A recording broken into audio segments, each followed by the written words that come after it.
या कुन्देन्दुतुषारहारधवला या शुभ्रवस्त्रावृता या वीणावरदण्डमण्डितकरा या श्वेतपद्मासना या ब्रह्माच्युतशङ्करप्रभृतिवीरदेवैः सदा वन्दिता सा मां पातु मीरा भगवती निःशेषजाड्यापहा।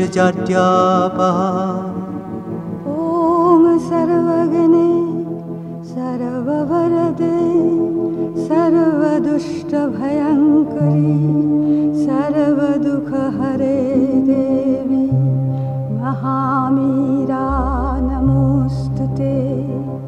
सिद्धिबुद्धिप्रदे देवी भुक्तिमुक्तिप्रदायिनी मन्त्रमूर्ते सदा देवी महामीरा नमोऽस्तुते। आद्यन्तरहिते देवी आद्यशक्ते महेश्वरी योगदे योगसम्भुते महामीरा नमोऽस्तुते महामीरा नमोऽस्तुते।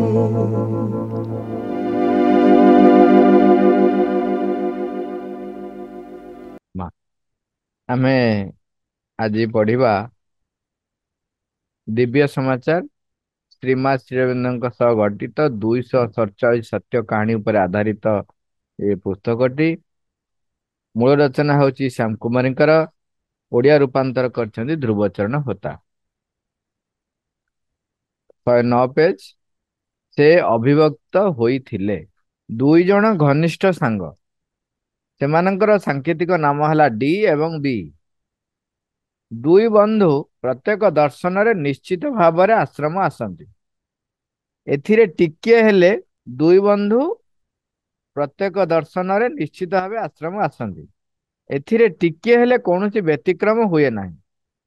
बींकर परिवार रो गोटे मात्र झियो, से विवाह करी बांग्लोर सहर रहउथांती।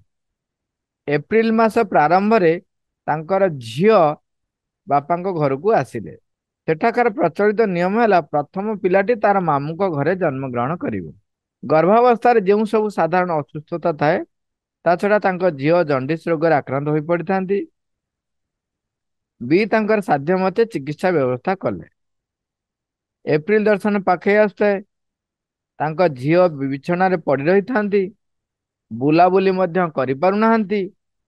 कौनसी जिनसर टिके मात्र जत्न नेबा तांको पक्षरे संभव नुह। से जाई तांको बंधु बींक सह परामर्श कले एपरी परिस्थिति रे कौन करा जाय पारे। से एथर दर्शन कार्यक्रम बातिल रखिबे अथवा निज झियो निकट रे रही तार जत्न नेबे। से जाई तांको बंधु डींक सहित परामर्श कले। डी तांको कहिले यह एपरी एक मुश्किल कथा जहार निष्पत्ति तुम व्यतीत अन्य केही नहीं पारिबे नाही। केमती कौन कहिबे, एपटे झियो चिकित्सित होउचंदी, सेपटे प्रत्येक दर्शन रे से दुई जण जाती। तेणु तांको पाखरे गोटे द्वंद्वात्मक अवस्था। तेणु तांको बंधु कहले डी जे ए समय रे तुमे निष्पत्ति तुमे निजे नियो। एप्रिल 23 तारीख अपराह्न 4टा बेले डी पंडिचेरी जीवा पई बस धरले। बस टी छाड़िबा पूर्वरु बी दौड़ी दौड़ी आसी कहले मु तुम सांगरे जीवी। मु मोर झियो को बुझाई देली जे मते एक जरूरी काम रे बाहर को जीवाकू पड़ुची। कौनसी मते 30 घंटा चली जीवा पई ताकू कहिली। ठीक पर दिन 4टा सकाळु आसी पहुंची जीवी। तेणु से झियो को बुझाई देइचंती एवं वर्तमान बस धरिया पे दौड़ी। बी दर्शन रु फेरी आसी देखंती तो तांको झियो ठिया होई रंधा रंधी करुछि। 36 घंटा पूर्वरु कौनसी जिनिसर आश्रय न पाइले जी उठी पारु नथिला से किपरि उठी कामदाम करने को समर्थ हो पारलानी। से झील को पचारे तू किपरि एते शीघ्र सुस्थ हो गलु। ମୁଁ ତ ଡରି ଯାଇଥିଲି। ଭାବିଥିଲି ମୁଁ ଆସି ପହଞ୍ଚିଲା ବେଳକୁ ତୋର ଅବସ୍ଥା ବିଶେଷ ଖରାପ ହୋଇଯାଇଥିବ। ତାଙ୍କ ଝିଅ କହିଲେ, ବାପା, ଆପଣ ଚାଲିଗଲେ। ସେଇ ସନ୍ଧ୍ୟାରେ ମୁଁ ଖଟ ଉପରେ ପଡ଼ି ରହି ଭାବୁଥାଏ, ତୁମେ ଫେରି ଆସିବା ପର୍ଯ୍ୟନ୍ତ ମୁଁ କିପରି ବଞ୍ଚି ରହିପାରିବି। ହଠାତ୍ ମୋ ଆଖିରେ ଅନବରତ ଲୁହ ବହି ଆସିଲା। ମୁଁ କଇଁ କଇଁ ହୋଇ କାନ୍ଦିବାରେ ଲାଗିଲି। କିଛି ସମୟ ପରେ ମୋର ଆଖି ପଡ଼ି ଯାଇଥାଏ। ଘୁମରୁ ଉଠି ଦେଖେ ତ ଜଣେ ୟୁରୋପୀୟ ଭଦ୍ର ମହିଳା। ସେ ଗୋଟିଏ ଶାଢ଼ୀ ପିନ୍ଧିଛନ୍ତି ଓ ତାଙ୍କ ମସ୍ତକରେ ଗୋଟିଏ ପଟି ପରି କଣ ବନ୍ଧା ଯାଇଥାଏ। ସେ ଆସିଲେ ଓ ମୋର ବିଛଣା ନିକଟରେ ବସି ପଡ଼ି ମୋର ମୁଣ୍ଡକୁ ଖୁବ୍ ସ୍ନେହରେ ଆଉଁସିବାକୁ ଲାଗିଲେ ଏବଂ କହିଲେ, ତୁମେ ଆଦୌ ବ୍ୟସ୍ତ ହୁଅନା। ତୁମେ ଖୁବ୍ ଶୀଘ୍ର ଆରୋଗ୍ୟ ହୋଇଯିବ ଓ ସହଜରେ ତୁମର ସନ୍ତାନ ଜନ୍ମଗ୍ରହଣ କରିବ। ମୁଁ ଜାଣିପାରିଲି ନାହିଁ ଯେ ମୋ ନିକଟରେ କେତେ ସମୟ ବସି ରହି ତାଙ୍କର ସେହି ସ୍ନେହ ସତେଅବା ମୋ ଉପରେ ଅଜାଡ଼ି ଦେବାରେ ଲାଗିଥାନ୍ତି। ସେ କେବେ ଚାଲିଗଲେ ତାହା ମଧ୍ୟ ମୁଁ ଜାଣିପାରି ନଥାଏ। ଗଭୀର ନିଦ୍ରାରେ ଶୋଇଗଲି। ରାତି ପାହି ରାତି ପାହି ସକାଳ ହେଲା। ମୁଁ ବିଛଣାରୁ ଉଠି ବସିବାକୁ ବେଶ ସକ୍ଷମ ହୋଇପାରିଛି। ଖଟରୁ ଓହ୍ଲାଇ ପାରିଲି ଓ ନିତ୍ୟକର୍ମ ଶେଷ କରି ମୋ ପାଇଁ ଗଣ୍ଡିଏ ରୋଷେଇ କରିବାକୁ ମଧ୍ୟ ସମର୍ଥ ହେଲି। ମୁଁ ବର୍ତ୍ତମାନ ସୁସ୍ଥ ମନେ କରୁଅଛି। ବି ତାଙ୍କ ନିକଟରେ ଥିବା ଶ୍ରୀମାଙ୍କର ଫଟୋ ଦେଖାଇ ଝିଅକୁ ପଚାରିଲେ, ଚିହ୍ନିଲୁ, ଏଇ ତୋ ପାଖକୁ ଆସିଥିଲେ କି? ଝିଅ ସେଇ ଫଟୋଗ୍ରାଫ ମଧ୍ୟରୁ ଗୋଟିଏ ଫଟୋ ହାତ ହଠାତ୍ ଟେକି ନେଲା ଏବଂ କହିଲା, ହଁ ହଁ, ଏଇ ହେଉଛନ୍ତି ସେଇ ଭଦ୍ର ମହିଳା ଯେ ମୋ ପାଖକୁ ଆସିଥିଲେ। ବାପା, ସେ କିଏ? ଫଟୋଟିକୁ ଉଠାଇ ନେଇ ଫଟୋଟିକୁ ଉଠାଇ ନେଇ ସେ ତାଙ୍କ ବାପାଙ୍କୁ ପଚାରୁଛନ୍ତି, ହଁ ବାପା, ଏଇ ଭଦ୍ରମହିଳା ଆସିଥିଲେ। ବାପା, ସେ କିଏ? ବି ତାଙ୍କୁ ବୁଝାଇଲେ, ସେ ମୋର ଗୁରୁ। ମୁଁ ତାଙ୍କରି ଦର୍ଶନକୁ ଚାଲି ଯାଇଥିଲି। ତୁମକୁ ଏକୁଟିଆ ଏପରି ଭୟଙ୍କର ଅବସ୍ଥାରେ ପକାଇ ଅନନ୍ୟୋପାୟ ହୋଇ ଦୌଡ଼ି ପଳାଇଥିଲି। ତୁମେ ଖୁବ୍ ଭାଗ୍ୟବତୀ, ତାଙ୍କରି ଅପାର କରୁଣାରୁ ଆରୋଗ୍ୟ ଲାଭ କରିପାରିଲ। ଝିଅଟି ସହସା କହିଲା, ବାପା, ଦୟାକରି ମୋତେ ତୁମ ମାଙ୍କର ପୂଜା ଅର୍ଚ୍ଚନା କରି। 2 ଦିନ ପରେ ବିଙ୍କର ଜ୍ୱାଇଁ ଆସି ପହଞ୍ଚିଲେ। ସେ ହଠାତ୍ କୌଣସି ଏକ ଧାର୍ମିକ କାର୍ଯ୍ୟରେ ଆସିଥିଲେ। ସେହି ସୁଯୋଗରେ ଏଠାରେ ଆସି ପହଞ୍ଚିଗଲେ। ସେ କହିଲେ, ଏପରି ଏକ ପାରମ୍ପରିକ ପ୍ରଥାକୁ ମାନି ମୁଁ ମୋର ସ୍ତ୍ରୀକୁ ଆଉ ଏତେ କଷ୍ଟ ସହ୍ୟ କରିବାକୁ ଦେଇପାରିବି ନାହିଁ। ପାରମ୍ପରିକ ନୀତି ମାନେ ଯୋଉଟା ମାମୁଁ ଘରେ ଆସି ତାଙ୍କର ସନ୍ତାନ ହବ। ଏଠାରେ ତାଙ୍କର ଠିକ ଯତ୍ନ ନେବାକୁ ଘରେ କେହି ନାହାନ୍ତି। ତାଙ୍କର ଏପଟରେ ତାଙ୍କ ମାନେ କଣ ବିଙ୍କର ସ୍ତ୍ରୀ ବି ନାହାନ୍ତି ନା। ଏଠାରେ ତାଙ୍କର ଠିକ ଯତ୍ନ ନେବାକୁ ଘରେ କେହି ନାହାନ୍ତି। ମୋର ବୋଉ ଓ ଭଉଣୀ ତାଙ୍କର ବିଶେଷ ଯତ୍ନ ନେଇପାରିବେ। ଦୟାକରି ମୋ ସାଙ୍ଗରେ ପଠାଇ ଦିଅନ୍ତୁ। ତାଙ୍କର ଏପରି ପ୍ରସ୍ତାବଟିକୁ ବି ଶ୍ରୀମାଙ୍କର କରୁଣା ବୋଲି ଧରିନେଲେ। ଅନ୍ୟଥା ଲୋକମାନେ ବୃଥା କୌଳିକ ପ୍ରଥାକୁ ଅସହାୟ ଅବସ୍ଥାରେ ଅନ୍ଧ ପରି ମାନି ନେଇ ସବୁ ଦୁଃଖର କାରଣ ହୋଇଥାଉ ପଛକେ ତାକୁ ଆଦୌ ଛାଡି ପାରନ୍ତି ନାହିଁ। ସେ ଖୁସି ମନରେ ଝିଅ ଜୁଆଇଁଙ୍କୁ ବିଦା କରିଦେଇଥିଲେ। ଠିକ ସମୟରେ ବି ଗୋଟିଏ ତାରବାର୍ତ୍ତା ପାଇଲେ, ତାଙ୍କର ଏକ ସୁନ୍ଦର ନାତି ଜନ୍ମ ଲାଭ କରିଛି। ଉଭୟ ମା ଓ ପୁଅ ଭଲ ଅଛନ୍ତି। ବି ଏହା ଶ୍ରୀମାଙ୍କର ଅପାର କରୁଣା ଭାବି କୃତଜ୍ଞତାରେ ପ୍ରଣିପାତ ହୋଇଥିଲେ। ମା, ଆମେ ଆଉ ଗୋଟେ ପଢିବା, ଟଙ୍କା ବଟୁଆ। ହଁ, ବର୍ତ୍ତମାନ ପୂର୍ବରୁ ଆମେ ଯାହା ଦେଖିଲେ, ଦେଖନ୍ତୁ ଏଠି ଏ, ମା ସବୁ ଜାଗାରେ ବାରମ୍ବାର କହିଛନ୍ତି ମୁଁ ମିରାକଲ କିଛି କରେ ନାହିଁ। ଆଉ ଏଗୁଡାକ ସେଇଥିପାଇଁ ଆମେ ବେଶୀ କୋଉଠି ବି କେହି ପ୍ରଚାର ଆମେ ପ୍ରଚାର କରୁନାହୁଁ। ନହେଲେ ଅନ୍ୟ ସବୁଥିରେ ସମସ୍ତେ କହନ୍ତି ଆମ ଗୁରୁ ଏମିତି କଲେ ସେମିତି କଲେ। ଏଇ ଘଟଣା ଗୁଡିକ ଏମିତି ଜଣେ ଜଣେ ବ୍ୟକ୍ତିଙ୍କର କ୍ଷେତ୍ରରେ ନୁହେଁ, ଅନେକ ବ୍ୟକ୍ତିଙ୍କ କ୍ଷେତ୍ରରେ ଘଟିଛି। ଏଠି ମା ଦେଖନ୍ତୁ, ଚିନ୍ତା କରନ୍ତୁ, ମା ସ୍ୱ ଶରୀରରେ ଆସି ତାଙ୍କ ପାଖରେ ପହଞ୍ଚିଛନ୍ତି ଏବଂ ତାଙ୍କୁ ଆଶୀର୍ବାଦ କରି ଯାଇଛନ୍ତି। ତାଙ୍କର ସ୍ପର୍ଶରେ ତାଙ୍କର ଯୋଉ ଅସୁସ୍ଥତାର କାରଣଟିକୁ ହିଁ ଉଠେଇ ଦେଲେ। ଏବଂ ତାପରେ ଆଉ ଗୋଟେ କଥା ଦେଖନ୍ତୁ, ଏପଟରେ ତାଙ୍କ ଘରେ ଆଉ ତ କେହି ନାହାନ୍ତି ଦୟା ମାନେ ତାଙ୍କର ସେବା କରିବା ପାଇଁ। କିନ୍ତୁ କୌଳିକ ପ୍ରଥା ଅନୁସାରେ ପରମ୍ପରା ଅନୁସାରେ ମାମୁଁ ଘରେ ଆସି ରହିଛି। କିନ୍ତୁ ଘରେ ମାମୁଁ ଘରକୁ ପଠାନ୍ତି କାହିଁକି ନା ତା ମା ତା ପାଖରେ ଥିବ। ତେଣୁ ପିଲାଟି ଯେତେବେଳେ ବା ଝିଅଟି ଯେତେବେଳେ ପିଲାପିଲି ହବାର ଅଛି ତେଣୁ ମା ପାଖରେ ରହିଲେ ଟିକେ ମା ପାଖରେ ସହଜ ହବ। ଅ, ମା ପାଖରେ ସେ ଆରାମରେ କଥା ହବ। କିନ୍ତୁ ଏଠି ତାଙ୍କ ଘରେ କେହି ନାହାନ୍ତି କିନ୍ତୁ ବାଧ୍ୟ ହେଇକି ଆସିଛନ୍ତି। ତାଙ୍କ ସ୍ୱାମୀ କିନ୍ତୁ ଆସି ପହଞ୍ଚିଛନ୍ତି ଠିକ ସମୟରେ ଏବଂ କହିଛନ୍ତି ଯେ ଦେଖନ୍ତୁ ତା ପୂର୍ବରୁ ବି ଆସିନାହାନ୍ତି। କୋଉଦିନ ଆସିଛନ୍ତି? ମା ଆସିଲେ ତାଙ୍କୁ କୃପା କଲେ କାମ ସରିଲା ତାପରେ ଦେହ ଭଲ ହେଇଗଲା ତାପରେ ଗଲେ। ତେଣୁ ମା ଏପଟରେ ତାକୁ ସୁସ୍ଥ କରେଇଲେ ଏବଂ ବ୍ୟବସ୍ଥା ବି କରେଇ ଦେଲେ। କିନ୍ତୁ ଏଠି ମୂଳ କଥା ହଉଛି ମା ନିଜେ ଶରୀରରେ ଆସି ପହଞ୍ଚିଛନ୍ତି। ଏମିତି ନୁହଁ ଯେ କେବଳ ସୂକ୍ଷ୍ମରେ ସ୍ୱପ୍ନରେ। ହଁ ଆମେ ପଢିବା ଟଙ୍କା ବଟୁଆ।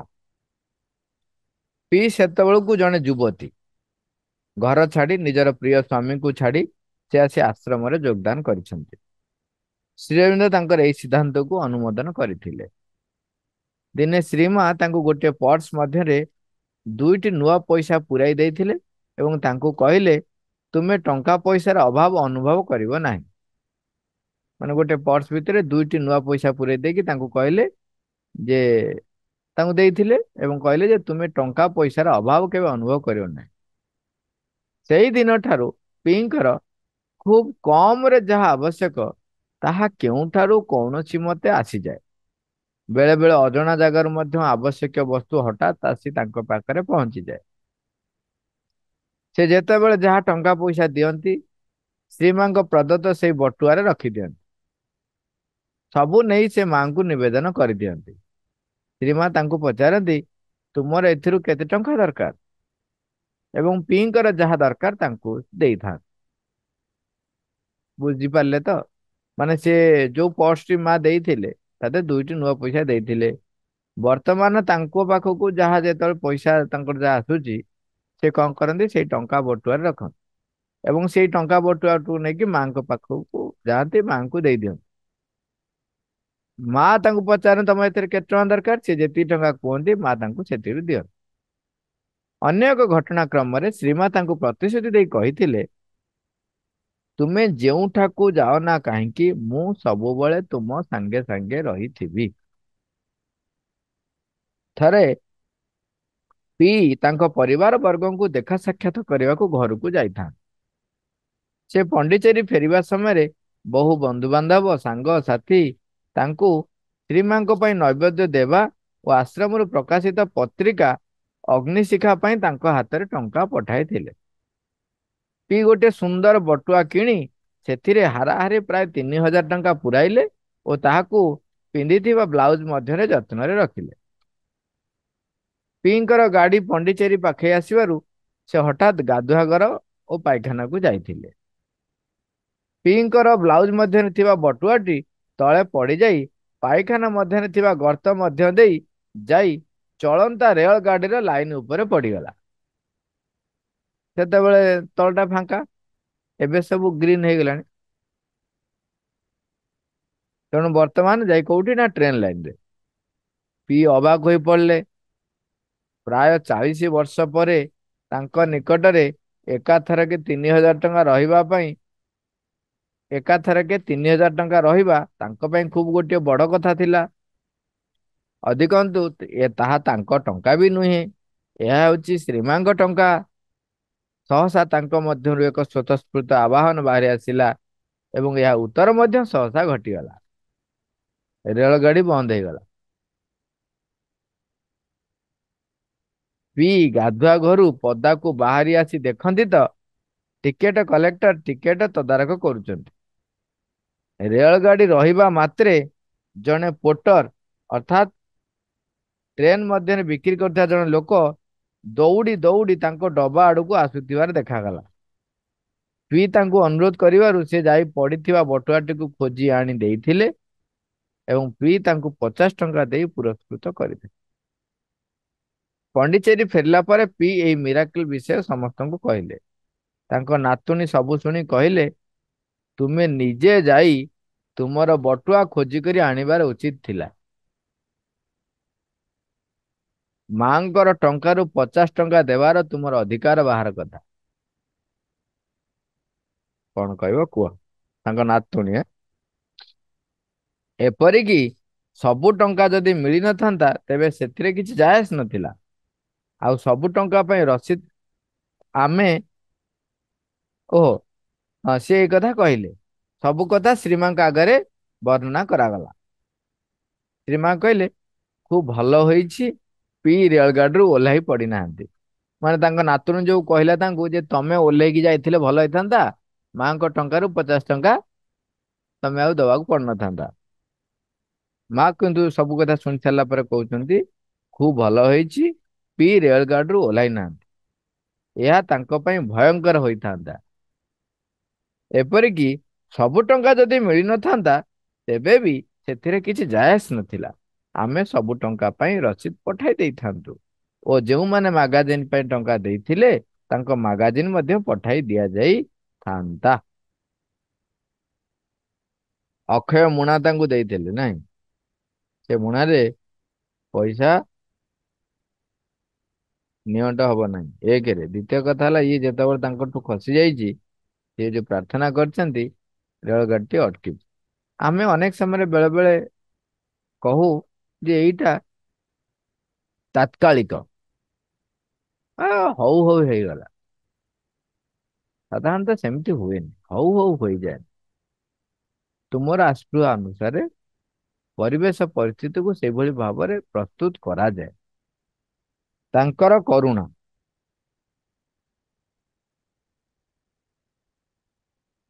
ଏକ ୱାଇ ଓ କେ ଦୁଇ ଜଣ ସାଙ୍ଗ, ଦୁହେଁ ଶେଷ ବର୍ଷ କଲେଜ ଛାତ୍ର। ଦିନେ ୱାଇ ତାଙ୍କ ବନ୍ଧୁକୁ ପ୍ରସ୍ତାବ ଦେଲେ ଗୋଟିଏ ସପ୍ତାହ ପାଇଁ ବାହାରେ ଯାଇ ବୁଲି ଆସିବା। ସେ ଜାଣିଥିଲେ ଥରେ ପରୀକ୍ଷା ଦେଇ ଘରକୁ ଫେରି ଆସିବା ପରେ ତାଙ୍କର ପାରିବାରିକ ଦାୟିତ୍ୱ ଏତେ ବେଶୀ ଯେ ସେ କେବେ ହେଲେ ବାହାରକୁ ବୁଲି ଯିବାର ସୁଯୋଗ ଆଉ ପାଇପାରିବେ ନାହିଁ। କେ ସେତେବେଳକୁ ଶ୍ରୀଅନ୍ଦ ଆଶ୍ରମର ଜନୈକ ବିଶିଷ୍ଟ ସାଧକ ପ୍ରପତିଙ୍କ ସହ ସମ୍ପର୍କ ସ୍ଥାପନ କରିଥାନ୍ତି। ସେ ପ୍ରସ୍ତାବ ଦେଲେ ପଣ୍ଡିଚେରୀ ପରିଦର୍ଶନରେ ଆସିବା। ସେମାନେ ପ୍ରପତିଙ୍କୁ ତାରିଖ, ଦିନ ଓ ସମୟ ଲେଖି ଗୋଟିଏ ପତ୍ର ପଠାଇଲେ। ପ୍ରପତି ମହାଶୟ ସେମାନଙ୍କୁ ଉତ୍ତର ଦେଲେ ସେ ନିର୍ଦ୍ଦିଷ୍ଟ ଦିନ ଠିକ ସମୟରେ ଆଶ୍ରମର ଫାଟକ ନିକଟରେ ସେମାନଙ୍କୁ ଭେଟିବେ। ଦୁଇ ସାଙ୍ଗ 1956 ମସିହା ଅଗଷ୍ଟ ମାସ 14 ତାରିଖ ଦିନ ଆସି ପଣ୍ଡିଚେରୀରେ ପହଞ୍ଚିଲେ। ପୂର୍ବ ନିର୍ଦ୍ଧାରିତ କାର୍ଯ୍ୟକ୍ରମ ଅନୁସାରେ ପ୍ରପତି ଦୁହିଁଙ୍କୁ ଆଶ୍ରମ ଫାଟକ ନିକଟରେ ଭେଟିଥିଲେ ଏବଂ ଖୁବ ଶୀଘ୍ର ବାଲକୋନି ଦର୍ଶନକୁ ଯିବା ପାଇଁ ପରାମର୍ଶ ଦେଇଥିଲେ। ସେମାନଙ୍କୁ ଟିକେ ମୁହଁ ହାତ ଧୋଇ ନେବା କିମ୍ବା ପୋଷାକ ପତ୍ର ପରିବର୍ତ୍ତନ କରିବାକୁ ମଧ୍ୟ ସମୟ ତାଙ୍କ ପାଖରେ ନଥାଏ। ଭାଗବତ ମୁହୂର୍ତ୍ତ ଉପସ୍ଥିତି ବିଷୟରେ କିଏ ବା କିଛି କହିପାରେ କି? କହିବା ବାହୁଲ୍ୟ ଯେ ବାଲକୋନି ଦର୍ଶନ ପରେ ପରେ କେଙ୍କର ଜୀବନ ସମ୍ପୂର୍ଣ୍ଣ ଭାବରେ ପରିବର୍ତ୍ତନ ହୋଇଯାଇଥିଲା ଓ ସେ ଚିରଦିନ ପାଇଁ ଶ୍ରୀମାଙ୍କର ଶିଷ୍ୟ ହୋଇ ରହିଗଲେ। ଦୁଇ ବନ୍ଧୁଙ୍କର ଅଗଷ୍ଟ 16 ତାରିଖ ଫେରିବା କାର୍ଯ୍ୟକ୍ରମ ଥାଏ। ପଣ୍ଡିଚେରୀ ଆସିବାର ଠିକ ପୂର୍ବରୁ କେ ଘରୁ ଖବର ପାଇଥିଲେ ଯେ ତାଙ୍କର ନୂତନ ବିବାହିତା ଭଉଣୀର ସ୍ୱାମୀଙ୍କ ନାକରେ କ୍ୟାନ୍ସର ହୋଇଥିବାର ସନ୍ଦେହ କରାଯାଉଅଛି। ସେ ଏହି ସମ୍ବାଦରେ ବ୍ୟସ୍ତ ହୋଇ ପଡିଥିଲେ। ଏଣୁ ପ୍ରପତି ମହାଶୟଙ୍କୁ ଟିକେ ସେ ସମ୍ବନ୍ଧରେ ମାଙ୍କୁ ପଚାରିବାକୁ ଅନୁରୋଧ କଲେ। ଦର୍ଶନ ପାଇଁ ଭକ୍ତ ଓ ଦର୍ଶକ ମାନଙ୍କର ଖୁବ ଭିଡ ଜମିଥାଏ, କାରଣ ଅଗଷ୍ଟ 15 ଦର୍ଶନ ଦେଇ ଯାଇଛି। ଦର୍ଶନ ପାଇଁ ଭକ୍ତ ଓ ଦର୍ଶକ ମାନଙ୍କର ଖୁବ ଭିଡ ଜମିଥାଏ। ପ୍ରପତି ମାଙ୍କୁ ଏହି ବିଷୟଟି ସମ୍ବନ୍ଧରେ ପଚାରିବାର ସୁଯୋଗ ପାଇପାରିନଥାନ୍ତି ଏବଂ ଏହି କାରଣରୁ ତାଙ୍କର ଅସମର୍ଥତା କଥା କେଙ୍କୁ ଜଣାଇ ଦେଲେ। ବସ୍ତୁତଃ କେ ଏହି ଖବର ପାଇ ଟିକେ ନିରାଶ ହୋଇଥିଲେ। ମାଙ୍କୁ ଟିକେ କହିଦେଇଥିଲେ ତାଙ୍କର ଟିକେ ହାଲୁକା ହେଇଯାଇଥାନ୍ତା। ସଙ୍ଗେ ସଙ୍ଗେ ତାଙ୍କ ମନରେ ଗୋଟେ କଥା ଝଲକ ମାରିଲା। ଏହି କଥାଟିକୁ ବାହାରୁଆ ଭାବରେ ଶ୍ରୀମାଙ୍କୁ ଜଣାଇବାର କୌଣସି ଅର୍ଥ ନିଶ୍ଚିତ ହେବ ନାହିଁ। ମୁଁ ମୋର ଅନ୍ତର ମଧ୍ୟରୁ ମାଙ୍କୁ ସର୍ବଦା ସେଇ କଥାଟି ଜଣାଇ ଦେଇ ପାରିବି। ମାନେ ସେ ଭାବିଲେ ବର୍ତ୍ତମାନ ବାହାରୁ ଯାଇକି ଫିଜିକାଲି କହିବା କଣ ଦରକାର, ମୁଁ ମୋ ଅନ୍ତର ମଧ୍ୟକୁ ଯାଇ ମୁଁ ତାଙ୍କୁ କହିପାରିବି। ଏଣୁ ସେ ପ୍ଲେଗ୍ରାଉଣ୍ଡରେ ଶ୍ରୀମା ଥିବା ସମୟରେ ଗେଟ୍ ସମ୍ମୁଖରେ ଦଣ୍ଡାୟମାନ ହୋଇ ମାଙ୍କୁ ତାଙ୍କ ଭିଣୋଇଙ୍କର କ୍ୟାନ୍ସର ରୋଗଟିକୁ ଆରୋଗ୍ୟ କରିଦେବା ପାଇଁ ପ୍ରାର୍ଥନା ନିବେଦନ କଲେ। ତାମାନେ ସେ ଗେଟ୍ ପାଖରେ ଠିଆ ହେଇକି କହୁଛନ୍ତି, ମାନେ ଭିତରେ ଅନ୍ତରରେ। ଏହାପରେ ତାଙ୍କୁ ଖୁବ ପ୍ରଶାନ୍ତି ବୋଧ ହୋଇଥିଲା। ତାଙ୍କର ଦୃଢ ଓ ଅବିଚଳ ବିଶ୍ୱାସ ହେଲା ଶ୍ରୀମା ତାଙ୍କର ପ୍ରାର୍ଥନା ଶୁଣିଛନ୍ତି। ଫେରି ଯାଇ କଲେଜରେ ଘରୁ ଆସିଥିବା ଗୋଟେ ଚିଠି ପାଇଲେ। ଚିଠିଟିକୁ ପଢି ଦେଖିଲେ ସେଥିରେ ଲେଖା ଅଛି, ଭିଣୋଇ ଖୁବ ଭଲ ଅଛନ୍ତି ଓ ପ୍ରାୟ ଆରୋଗ୍ୟ ଲାଭ କଲେଣି। ଆଉ କ୍ୟାନ୍ସରଟିର କୌଣସି ଲକ୍ଷଣ ଦେଖିବାକୁ ମିଳୁନାହିଁ। 2, ଥରେ କେ ଶ୍ରୀମାଙ୍କ ଦର୍ଶନ ସାରି ପଣ୍ଡିଚେରୀରୁ ଫେରୁଥାନ୍ତି। ଖୁବ ଭୋରୁ ରେଳଗାଡିଟି ଗୁଡୁରୁ ରେଳ ଷ୍ଟେସନରେ ଅଟକିଗଲା। ଲୁଙ୍ଗି ପିନ୍ଧିଛନ୍ତି, ଆହୁରି ନିଦ ଭଲକିରି ଭାଙ୍ଗି ନଥାଏ। କେ କପେ ଚା ପିଇବା ପାଇଁ ଟ୍ରେନରୁ ତଳକୁ ଓହ୍ଲାଇଲା। ସେ ଚାହା ପିଉଛନ୍ତି, ଏହା ମଧ୍ୟରେ ଟ୍ରେନଟି ଚାଲିବାକୁ ଲାଗିଲା। କେ ଦୌଡ଼ି ଦୌଡ଼ି ତାଙ୍କ କବାଟ ହ୍ୟାଣ୍ଡେଲକୁ ଧରି ଚଢିବାକୁ ଚେଷ୍ଟା କରନ୍ତେ ତାଙ୍କର ଲୁଙ୍ଗିଟି ଗୋଡ ପାଦରେ ଗୁଡାଇ ହୋଇଗଲା। ସେ ନିଶ୍ଚିତ ଭାବରେ ଟ୍ରେନ ଚକା ତଳେ ପଡିଯାଇଥାନ୍ତେ। କିନ୍ତୁ ଠିକ ସେହି ସଂକଟାପନ୍ନ ମୁହୂର୍ତ୍ତରେ କୌଣସି ଏକ ଅଦୃଶ୍ୟ ଶକ୍ତି ତାଙ୍କୁ ଜୋର କରି ଟ୍ରେନ ମଧ୍ୟକୁ ଠେଲିଦେଲା ଏବଂ ସେ ଦେଖନ୍ତି ବଗି ମଧ୍ୟରେ ଯାଇ ପଡିଛନ୍ତି। ମା 3, 1960 ଏପ୍ରିଲ ମାସରେ କେ ବିବାହ କଲେ। ସବୁ ବର୍ଷ ପ୍ରାୟ ସେ ପଣ୍ଡିଚେରୀ ଆସନ୍ତି। ଏହା ମଧ୍ୟରେ ସେ ପ୍ରପତି ମହାଶୟଙ୍କର ପାଖାପାଖି ହୋଇଗଲେଣି ଓ ପ୍ରପତି ତାଙ୍କର ଶୁଭ ବିବାହ ପାଇଁ ମଧ୍ୟ ଶ୍ରୀମାଙ୍କର ଆଶୀର୍ବାଦ ପ୍ରେରଣ କରିଥିଲେ। ତାଙ୍କ ପତ୍ନୀଙ୍କର ସମଗ୍ର ପରିବାର ମଧ୍ୟ ଶ୍ରୀମାଙ୍କର ଭକ୍ତ ହୋଇ ଉଠିଲେ। ଦୀର୍ଘ 18 ବର୍ଷ ଧରି ଏହି ପତି ପତ୍ନୀଙ୍କର କୌଣସି ସନ୍ତାନ ସନ୍ତତି ହେଲା ନାହିଁ। ଏଥିପାଇଁ କେ ଏବଂ ତାଙ୍କ ସମଗ୍ର ପରିବାର ଦୁଃଖରେ ଅନୁତପ୍ତ ହେଉଥାନ୍ତି। 1978 ସାଲ ଜାନୁଆରୀ ମାସରେ ଚମ୍ପକଲାଲ ଓଡ଼ିଶା ପରିଦର୍ଶନରେ ଆସି କେଙ୍କ ସହରରେ ଗୋଟିଏ ରାତ୍ରି ବିଶ୍ରାମ କରିଥିଲେ। ଚମ୍ପକଲାଲ ଶ୍ରୀରେନ୍ଦ୍ର ଭବନରେ ରହୁଥାନ୍ତି। କେଙ୍କର ପତ୍ନୀ ଚମ୍ପକଲାଲଙ୍କର ଖବର ଅନ୍ତର ଆସି ବୁଝାବୁଝି କରୁଥାନ୍ତି। କେଙ୍କର ପତ୍ନୀ ଚମ୍ପକଲାଲଙ୍କର ଖବର ଅନ୍ତର ବୁଝାବୁଝି କରୁଥାନ୍ତି। ଚମ୍ପକଲାଲ ତାଙ୍କ ସେବାରେ ବିଶେଷ ଭାବରେ ସନ୍ତୁଷ୍ଟ ହୋଇପଡ଼ିଲେ। ଚମ୍ପକଲାଲ ବିଦାୟ ନେବା ପୂର୍ବରୁ ଉଭୟ ସ୍ୱାମୀ ଓ ପତ୍ନୀ ଚମ୍ପକଲାଲଙ୍କୁ ମୁଣ୍ଡ ନୁଆଇଁ ପ୍ରଣାମ ଜ୍ଞାପନ କଲେ। ଚମ୍ପକଲାଲ କେଙ୍କର ପତ୍ନୀକୁ ଚାହିଁବା ସମୟରେ ତାଙ୍କ ଚକ୍ଷୁ ମଧ୍ୟରୁ ସତେଅବା ବିଜୁଳି କରେଣ୍ଟ ପରି ଏକ କରେଣ୍ଟ ବହିର୍ଗତ ହୋଇ କେଙ୍କର ପତ୍ନୀଙ୍କ ଚକ୍ଷୁରେ ମିଳାଇଗଲା। ଠିକ ତା ପର ମାସରେ କେଙ୍କର ପତ୍ନୀ ଅନ୍ତଃସତ୍ତ୍ୱା ହେଲେ। କିନ୍ତୁ ତଥାପି ସେମାନେ ଏ ବିଷୟଟିକୁ ଆଦୌ ଜାଣିପାରି ନଥାନ୍ତି। ସେମାନେ ଶ୍ରୀମାଙ୍କର ଜନ୍ମ ଶତବାର୍ଷିକୀ ପାଳନ ମହୋତ୍ସବକୁ ମଧ୍ୟ ପଣ୍ଡିଚେରୀ ଆସି ଫେରିଗଲେ। ତାଙ୍କ ସହରଟିରେ ଥିବା ଶ୍ରୀରବୀନ୍ଦ୍ର ଭବନ ତାଙ୍କ ଘରଠାରୁ ମାତ୍ର 15 ମିନିଟର ବାଟ। ଦିନେ ସକାଳୁ କେଙ୍କର ସ୍ତ୍ରୀ ଶ୍ରୀରବୀନ୍ଦ୍ର ଭବନ ପରିଷ୍କାର ପରିଚ୍ଛନ୍ନ କରିବାକୁ ଯାଉଥାନ୍ତି। ବାଟରେ ଯିବା ସମୟରେ ସେ ହଠାତ୍ ଦୁର୍ବଳତା ଅନୁଭବ କରିବାରୁ ତାଙ୍କୁ ସହସା ଜଣେ ସ୍ତ୍ରୀ ଚିକିତ୍ସକଙ୍କ ନିକଟକୁ ନିଆଗଲା। ଡକ୍ଟର ତାଙ୍କୁ ଚକିତ କରାଇ କହିଲେ ତାଙ୍କ ସ୍ତ୍ରୀ ବର୍ତ୍ତମାନ ଅନ୍ତଃସତ୍ତ୍ୱା। ଡାକ୍ତର କହିଲେ ନଭେମ୍ବର ମାସରେ ଶିଶୁଟି ଜନ୍ମଗ୍ରହଣ କରିବ। ଏଣୁ କେ ଅକ୍ଟୋବର ପୂଜାରେ ଆଶ୍ରମ ଦର୍ଶନରେ ଆସିଲେ। ଦିନେ ସକାଳେ କେ ହଠାତ୍ ଅସ୍ଥିରତା ଅନୁଭବ କଲେ ଓ ତାଙ୍କୁ ଭାରି ଦୁର୍ବଳ ଲାଗିଲା। ସେ ଆଶ୍ରମ ସାଧକ ବାବାଜୀ ମହାରାଜ ଶ୍ରୀଯୁକ୍ତ ରାମକୃଷ୍ଣ ଦାସଙ୍କ ନିକଟକୁ ଯାଇ ସ୍ତ୍ରୀଙ୍କର ଅନ୍ତଃସତ୍ତ୍ୱା ବିଷୟ ଜଣାଇଲେ ଓ କହିଲେ, ମୁଁ ଖୁବ ଭୟଭୀତ ହୋଇପଡ଼ିଛି। ମୁଁ ଘରକୁ ଫେରିଯିବି। ପିଲାଟି ଜନ୍ମ ହେବା ପରେ ମୁଁ ଆପଣଙ୍କୁ ତାର ଦ୍ୱାରା ଜଣାଇଦେବି। ଏହି ଟଙ୍କା ତକ ଶ୍ରୀମାଙ୍କୁ ନୈବେଦ୍ୟ ଅର୍ପଣ କରିବେ। ଏହାପରେ ସେ ମାଡ୍ରାସ ବସ୍ ଧରି ଘରକୁ ଫେରିଲେ। ସେ ଘରକୁ ଫେରୁଥିବା ବାଟରେ ଥାନ୍ତି ନବଜ୍ୟୋତି କାର୍ଯ୍ୟାଳୟରେ ଦୁଇଟି ତାରବାର୍ତ୍ତା ଆସି ପହଞ୍ଚିଲା। ପ୍ରଥମଟି ଥିଲା, ସ୍ତ୍ରୀଙ୍କର ଅବସ୍ଥା ଅତିଶୟ ଖରାପ। ଦ୍ୱିତୀୟ ତାରବାର୍ତ୍ତା ଆସିଲା, ଗୋଟିଏ କନ୍ୟା ରତ୍ନ ଜନ୍ମଲାଭ କରିଛନ୍ତି। ଇଏ ଯାଇଥିଲେ ଏକା। ସେଠି ଖବର ପାଇ ବ୍ୟସ୍ତ ହେଇକିରି ଆସୁଛନ୍ତି ଏବଂ ବାଟରେ ଅଛନ୍ତି। ନବଜ୍ୟୋତି କାର୍ଯ୍ୟାଳୟରେ ଆସି ଖବର ପହଞ୍ଚିଲା, ତାର ଟେଲିଗ୍ରାମ ଆସି ପହଞ୍ଚିଲା, ସ୍ତ୍ରୀଙ୍କର ଅବସ୍ଥା ଅତିଶୟ ଖରାପ। ଆଉ ଦ୍ୱିତୀୟଟି ଥିଲା, ଗୋଟିଏ କନ୍ୟା ରତ୍ନ ଜନ୍ମଲାଭ କରିଛନ୍ତି। ଘରେ ପହଞ୍ଚି କେ ଶୁଣିବାକୁ ପାଇଲେ ଡାକ୍ତରମାନେ ପ୍ରଥମେ ପିଲାଟିର ସଠିକ ସ୍ଥାନ ନିରୂପଣ କରିପାରି ନଥିଲେ। କିନ୍ତୁ ତାଙ୍କ ପତ୍ନୀ ଯେତେବେଳେ ଯାଇ ଡେଲିଭରି ଟେବୁଲ ଉପରେ ଶୋଇଯାଆନ୍ତି ତତ୍କ୍ଷଣାତ୍ ଶ୍ରୀମାଙ୍କର ମୂର୍ତ୍ତି ଦେଖିବାକୁ ପାଇଲେ ଓ ଖୁବ୍ ସହଜରେ ଶିଶୁଟି ଜନ୍ମ ଲାଭ କରିଥିଲା। ଶିଶୁଟି ଯଦିଓ ଟିକେ ଦୁର୍ବଳ ଦିଶୁଥିଲା କିନ୍ତୁ ବେଶ ସକ୍ରିୟ ଥିଲା। ମା ଏଇଭଳିଆ ଘଟଣା କେତେ କେତେ ଘଟୁଛି। ଆମର ବିଶ୍ୱାସ ନିର୍ଭରତାର ପରୀକ୍ଷା।